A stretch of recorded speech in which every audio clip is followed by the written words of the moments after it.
Opa! Bom dia, boa tarde, boa noite pra você. Seja muito bem-vindo, eu sou o Juan Gandra. Eu sou o Rodrigo. Você está na trincheira, então se prepare pra guerra.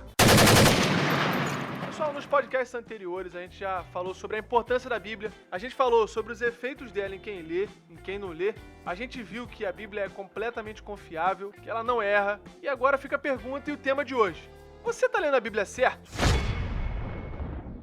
Acho que uma das questões que mais afeta o cristão no geral hoje, Rodrigo, é ler a Bíblia e não entender. Acho que isso é o que mais atrapalha o cristão hoje. É isso que a gente perguntou lá uma vez pros adolescentes lá da igreja, né? Um dos motivos que eles não, assim, conseguem manter uma frequência, assim, maneira de leitura, é que tem muitas passagens, muitas partes da Bíblia que é complicado pra eles tá entendendo, né? Imagina, você ficar lendo o livro, lendo, e você não tá entendendo nada. Isso te desanima, você não vai estar querendo continuar a ler.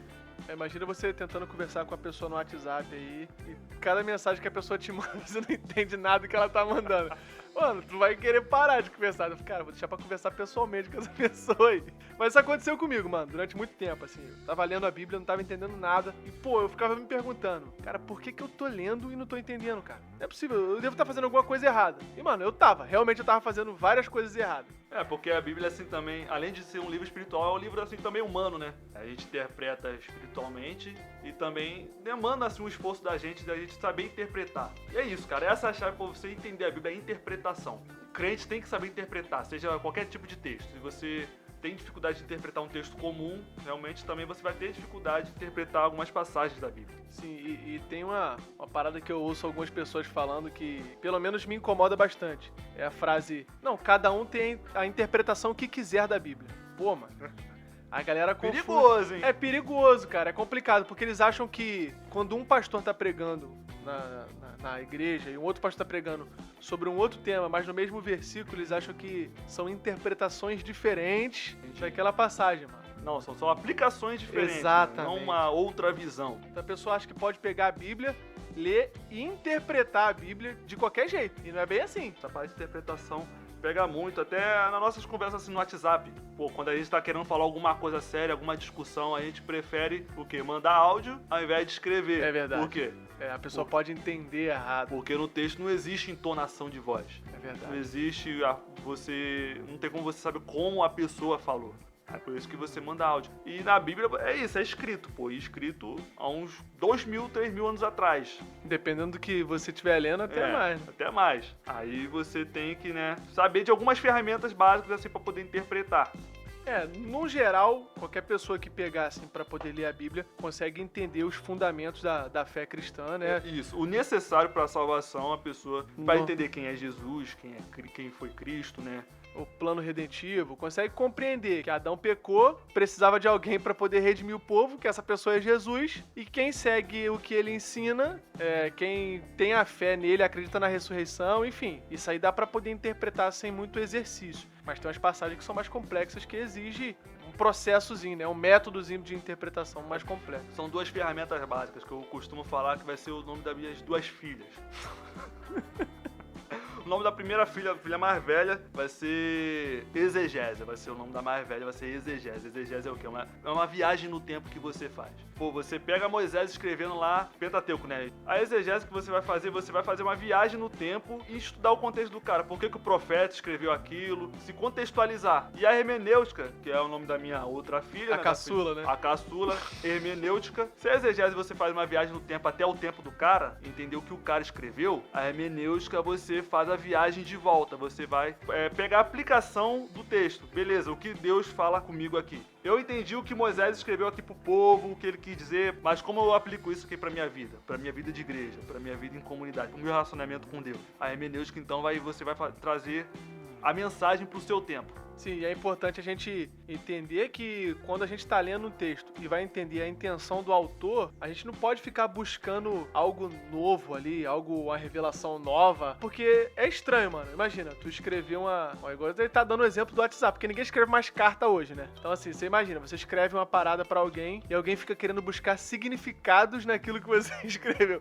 Pega uma frase específica e fica puxando... Não, pera aí, eu acho que ele quis dizer nisso daqui tal coisa. Só que, poxa, a gente começa a se perguntar, né? Peraí, existe um jeito certo de ler a Bíblia, mano? Não é que existe um jeito certo, mas existe um método. Isso é ciência, né? Isso, exatamente. Existe um jeito certo. Você interpretar um texto antigo. Isso, exatamente, cara. E quando a gente aplica esse método da maneira correta, a gente consegue chegar mais próximo daquilo que o cara escreveu, que esse é o objetivo nosso. Ainda mais falando assim da Bíblia, cara, porque a Bíblia é um livro muito diverso. Sim. Tem narrativa, tem poesia. Pô, poesia aí você tem que interpretar, não no sentido literal, mas como deveria ser, como poesia. Tem carta, e cada uma a gente vai estar abordando aqui, né? A gente vai estar conversando sobre isso aí. São diversas formas de você poder encarar o texto bíblico. Sim, dando um exemplo disso aí que você falou, a gente não assiste um documentário da mesma maneira que a gente assiste Crônica de Nárnia. Isso. É diferente, a forma com que a gente começa a ver o filme já é diferente. Um filme de ficção, né? De fantasia, um monstro ali. É totalmente diferente de um documentário que mostra a vida real. Sim, exato. E tipo, quando a gente vai assistir o filme, querendo ou não, inconscientemente, a gente, por exemplo, vou assistir Animais Fantásticos e Onde Habitam. Pô, eu já sei que aquilo lá não é real, que aquilo lá não aconteceu. Agora, quando um filme começa, baseado em fatos reais. Um filme de terror. Aí tu já fica, qual é, mano? Aí não. Qual é?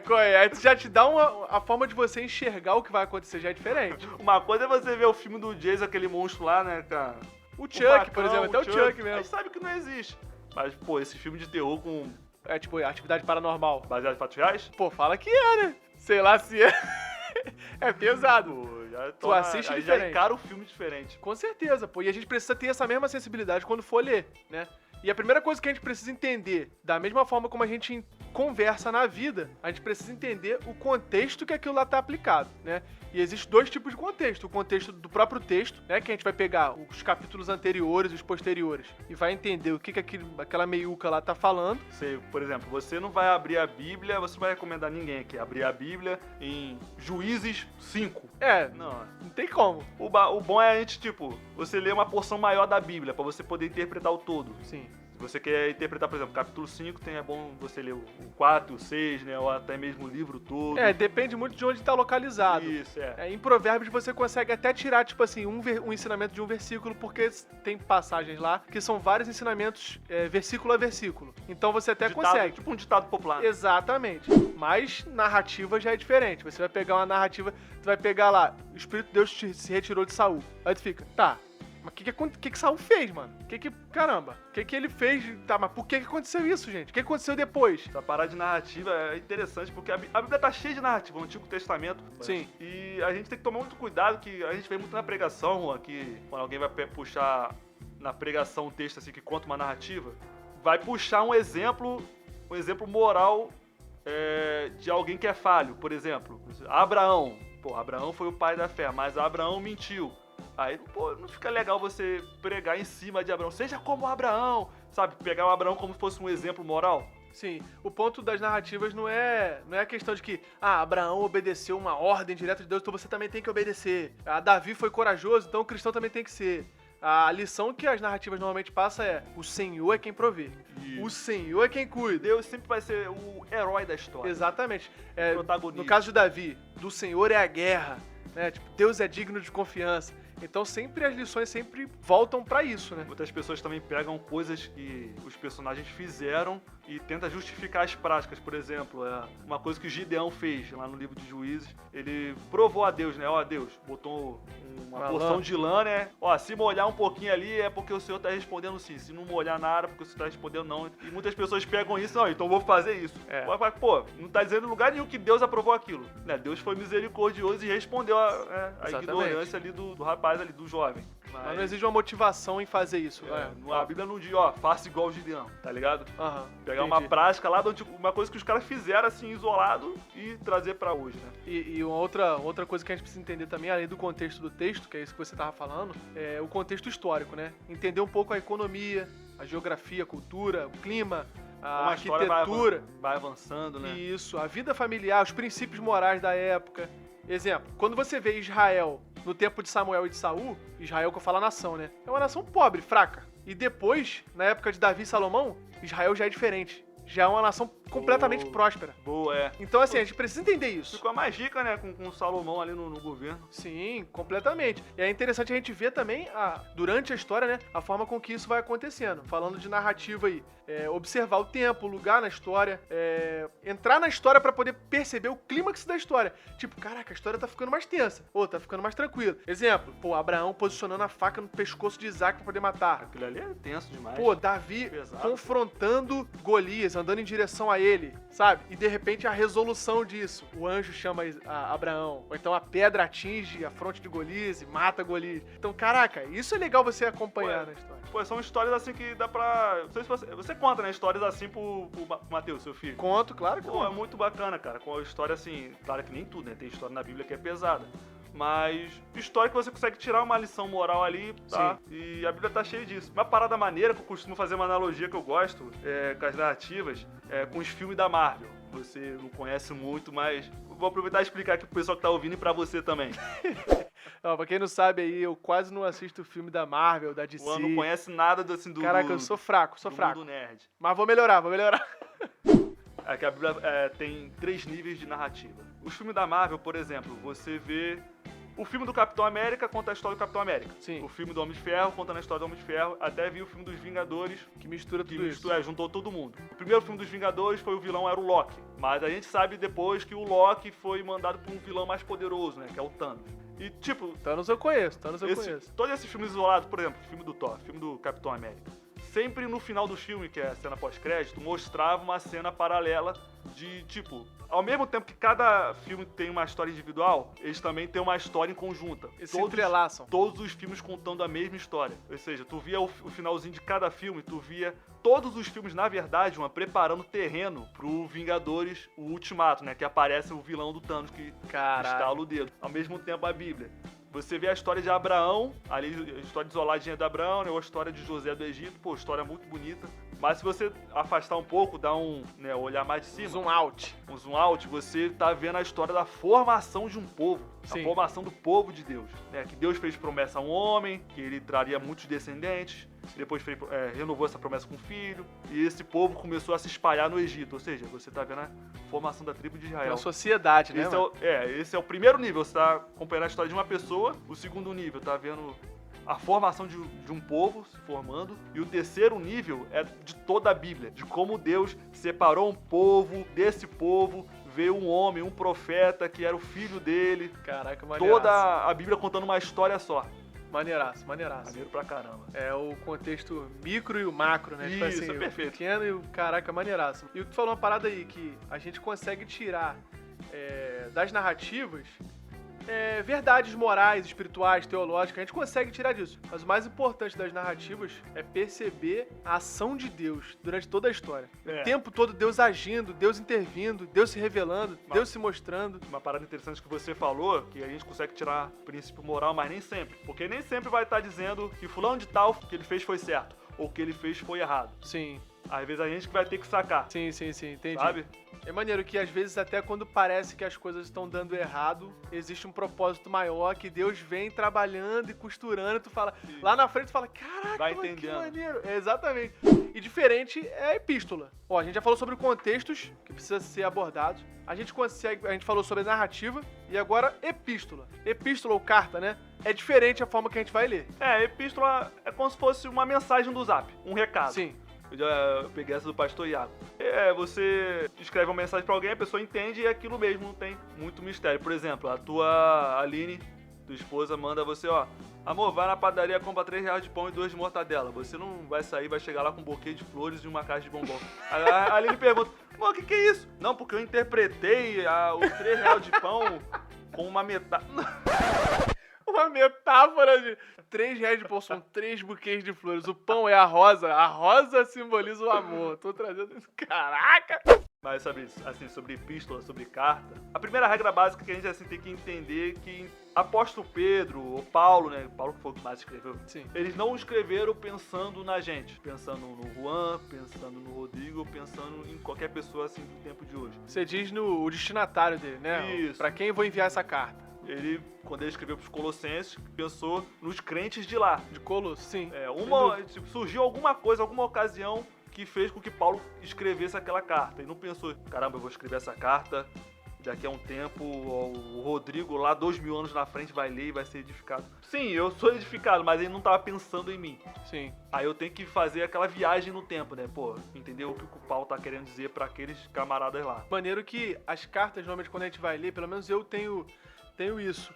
Quando eu vou ler uma carta, uma epístola, o que eu penso, mano? É uma resposta. É como se estivesse ouvindo o telefone só de um lado. Eu tô ouvindo a resposta de perguntas que foram feitas. Normalmente é isso. É um problema que aconteceu lá, é uma pergunta que alguém fez lá, ou, sei lá, alguma situação específica que aconteceu e que Paulo, ou o próprio escritor da carta, tá respondendo. Normalmente é isso. E com a resposta você vai entender um pouco as perguntas. E os né? dilemas, né? Os dilemas daquela época. Com a carta dele você vai entendendo, pô, por que ele teve que escrever essa carta.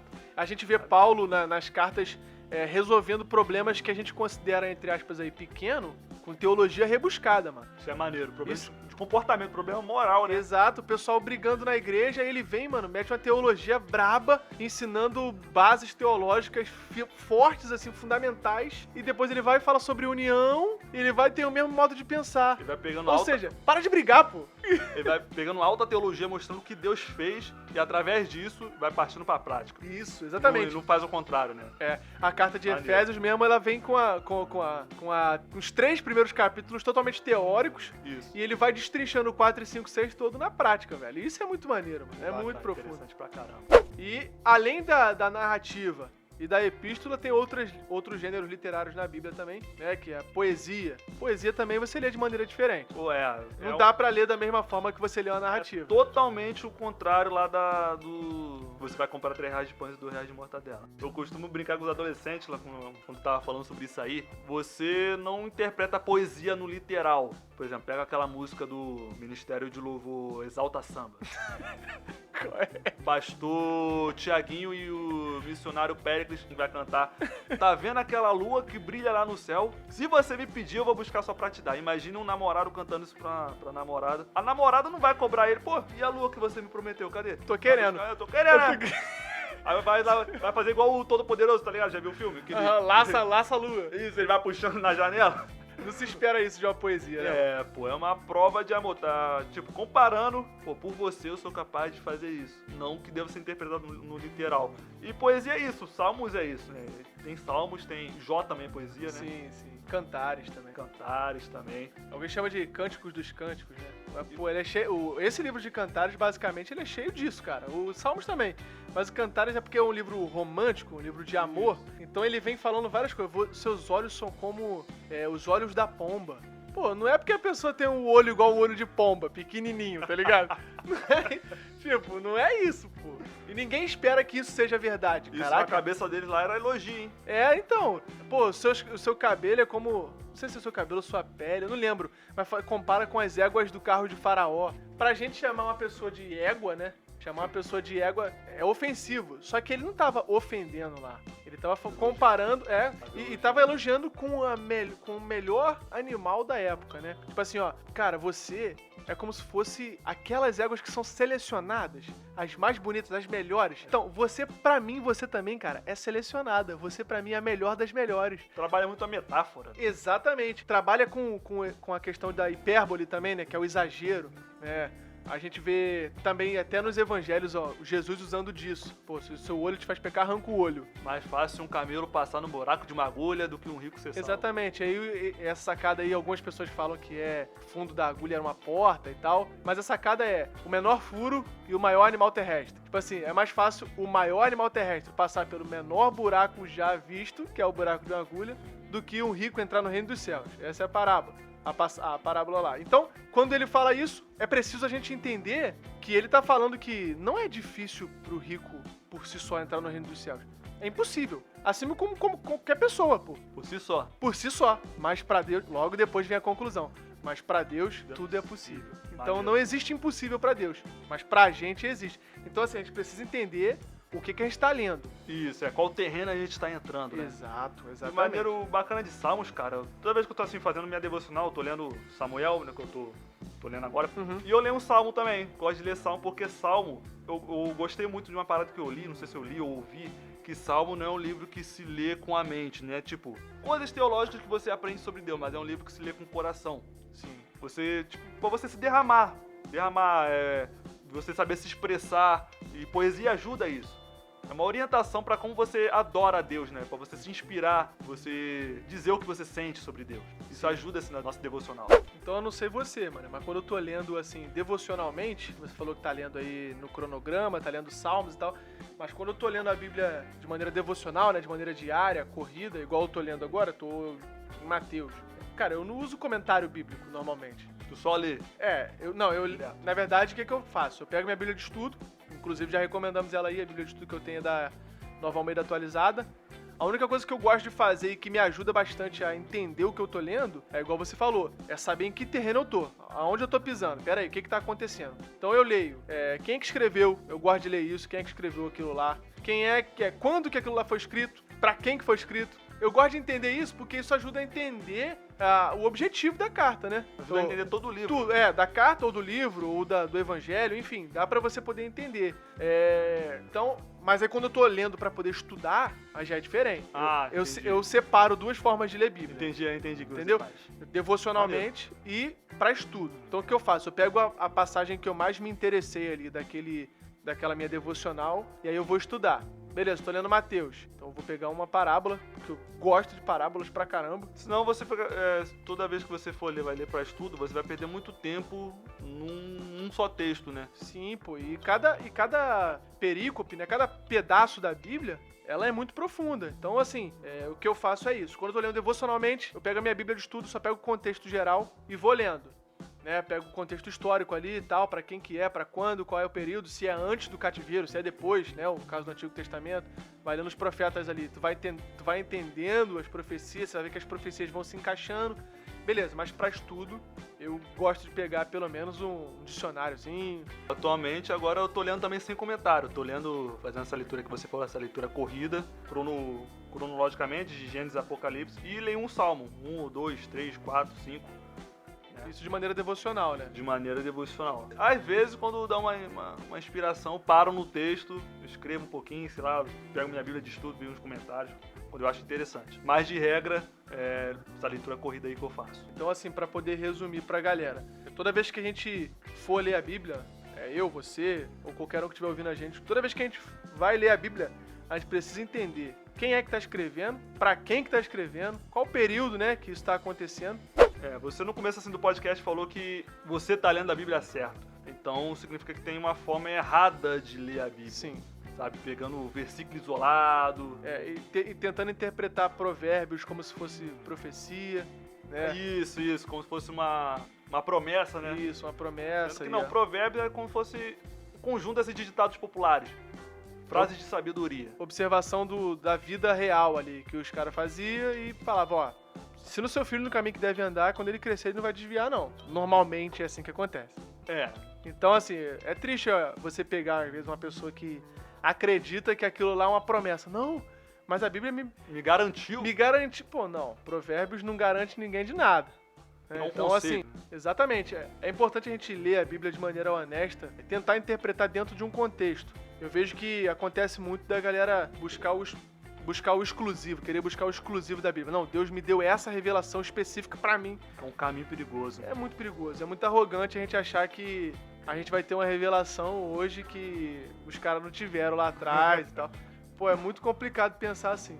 Então, assim, sempre que for ler a Bíblia, tentar ser o mais honesto possível. Tentar ler o que tá acontecendo antes, o que tá acontecendo depois, pra poder se inteirar. Vou dar um exemplo rápido aqui, tá? A parábola do filho pródigo. Né? Então, assim, só contextualizando, pra poder vocês terem uma noção de como é que a gente faz pra poder interpretar um pedaço. Jesus vem contando 3 parábolas, que são iguais no seu significado. A parábola da ovelha perdida, a parábola da moeda perdida, da dracma, né? E a parábola do filho perdido, né, do filho pródigo, que algumas pessoas falam. Então, o que acontece? Os judeus chegaram para poder questionar Jesus por que ele estava comendo com os pecadores. Jesus sai da casa e vai contar para eles essas parábolas. A última parábola, a parábola do filho, ela revela uma parada muito interessante. Fala que o filho mais velho estava trabalhando para o pai E o filho mais novo pediu a herança, saiu de casa, gastou a herança toda, voltou. Quando ele volta, o pai devolve o status de filho pra ele, né? Que ele tava querendo voltar pra ser trabalhador. Então o pai devolve o status de filho pra ele. E aí dá uma festa. Começa a comer com o filho mais novo dele. E aí o filho mais velho chega e fala, pô, que barulho de festa é esse aí? Aí o pai sai da casa e vai falar com o filho mais velho. Vai tentar convencer o filho mais velho a entrar pra poder comer, a celebrar, a festejar com o filho mais novo. E é exatamente isso que estava acontecendo lá. Jesus estava comendo com os filhos mais novos, que são os pecadores, os publicanos, os ladrões, as prostitutas. Tava comendo com essa galera, tava fazendo um momento de comunhão com ela, resgatando essas pessoas, e os fariseus do lado de fora criticando. Pô, peraí, mas por que você tá comendo com pecador? Jesus tá falando, vem comer com a gente, cara. Então a história, na verdade, é meio que uma indireta, né? Jesus estava dando uma indireta. Uma alfinetada. Uma alfinetada nos fariseus. Exatamente. E aí a gente acaba caindo no risco de interpretar que nós fazemos parte do grupo das 99 ovelhas. Só que não é, né? Da parábola da ovelha perdida. Ah, você faz parte das 99 ovelhas e quem não é convertido é o... Tem que buscar que se perdeu. Exatamente, tem que buscar que se perdeu. Só que, na verdade, quem se perdeu fomos nós, pô. Nós somos o grupo dos que foram resgatados, entendeu? Então, você se incluir no grupo dos 99, você tá se incluindo no grupo dos fariseus, pô. E é isso que é o problema. Caraca. É esse que é a sacada da interpretação. É que muita gente, quando vai pregar em cima desse texto, traz tipo um foco evangelístico. A gente tem que ir atrás da ovelha que se perdeu, da 99, ou do filho que se perdeu. Mas, na verdade, o foco não é esse. O foco é do amor do pai, né? Exatamente. Deus misericordioso. É o pai gastador, né? O pai gasta mais do que o filho nessa parábola do filho perdido. Porque o pai dá a herança dele pro filho.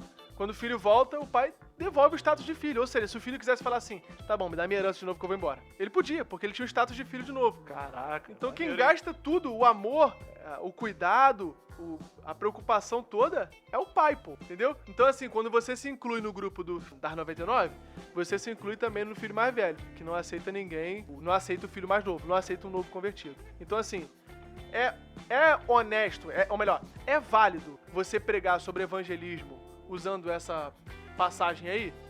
Até dá pra poder relevar.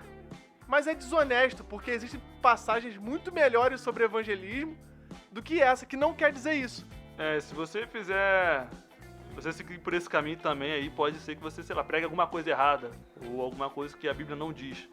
Exatamente. E até não é nem questão de pregar, é de você interpretar também. De você entender, né? De você entender isso de maneira equivocada. De você achar que você, acaba pensando como fariseu. Eu faço parte do grupo que não se perdeu. Pô, peraí, mas isso... Você acaba se incluindo no grupo daquele que foi alfinetado por Jesus. Não, eu não vim pros sãos, eu vim pros doentes. Então era uma alfinetada. Jesus não estava dizendo pros fariseus que eles são saudáveis. Ele tá alfinetando. Não, vocês não são saudáveis aí? Eu não vim pra vocês não, o Messias não veio pra vocês não. Veio aqui pra quem tá doente. Não vim para os sãos, né?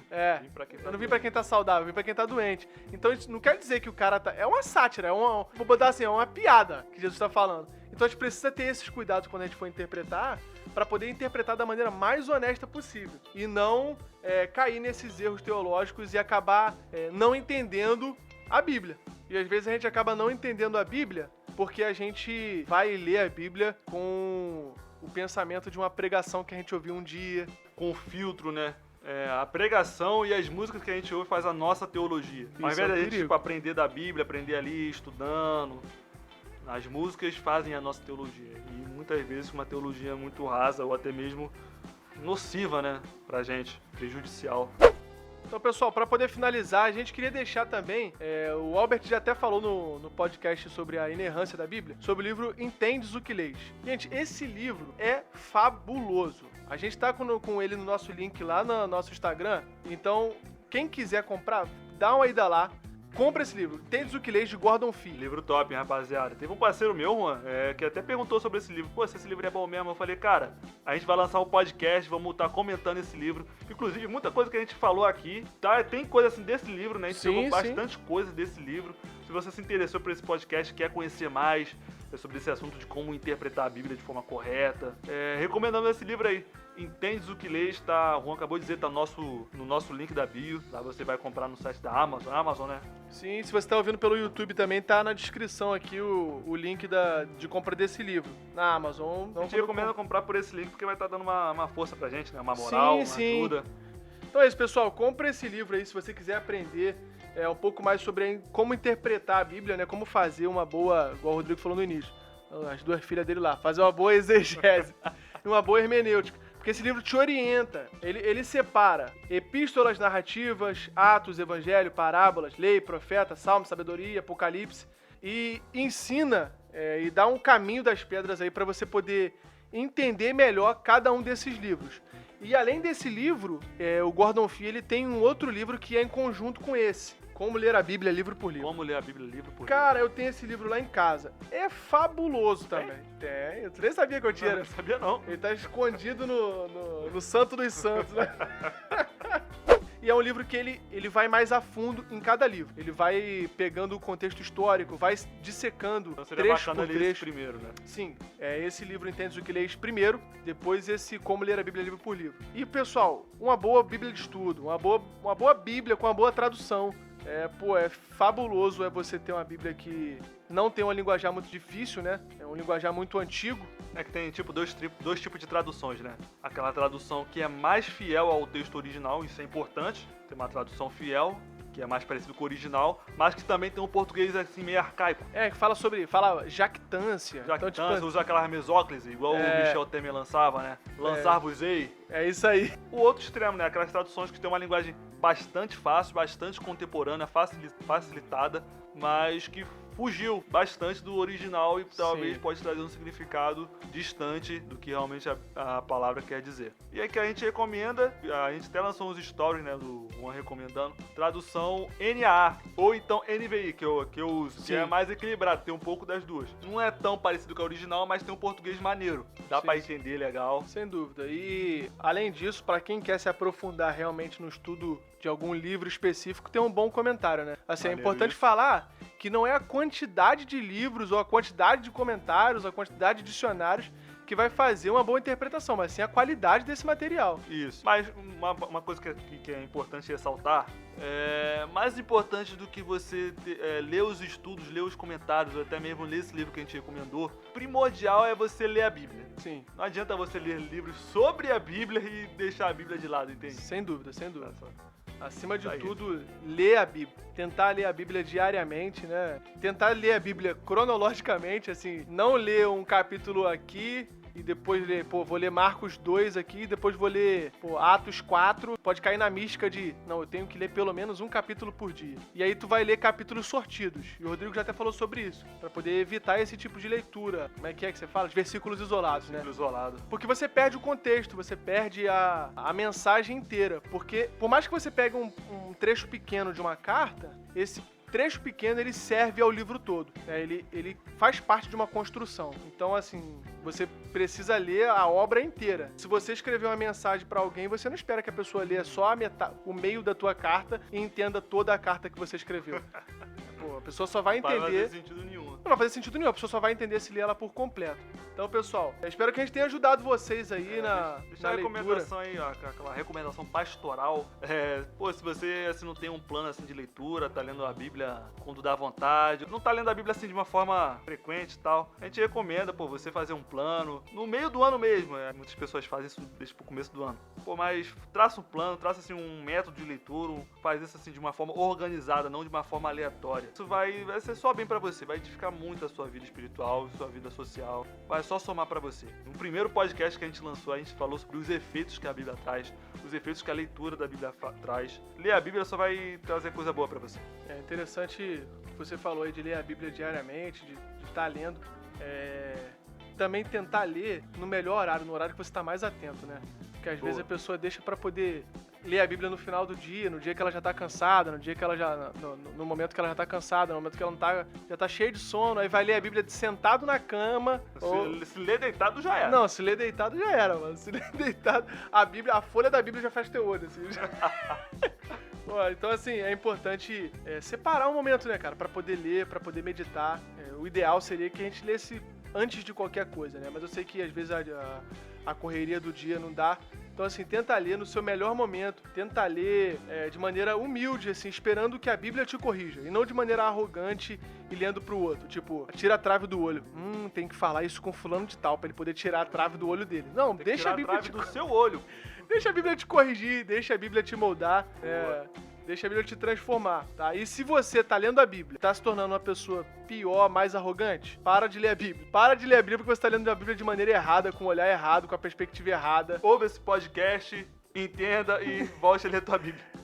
Tenta ler a Bíblia aí com um espírito aí humilde, né? Em oração. Porque, como o Rodrigo falou no início do podcast, a Bíblia, além de ser um livro humano, ela é um livro espiritual. Então, deixa ela te transformar. Valeu, pessoal. Espero que vocês tenham gostado. Deus abençoe a sua semana, o seu final de semana aí. Tamo junto. Fiquem na paz e um abraço. Valeu!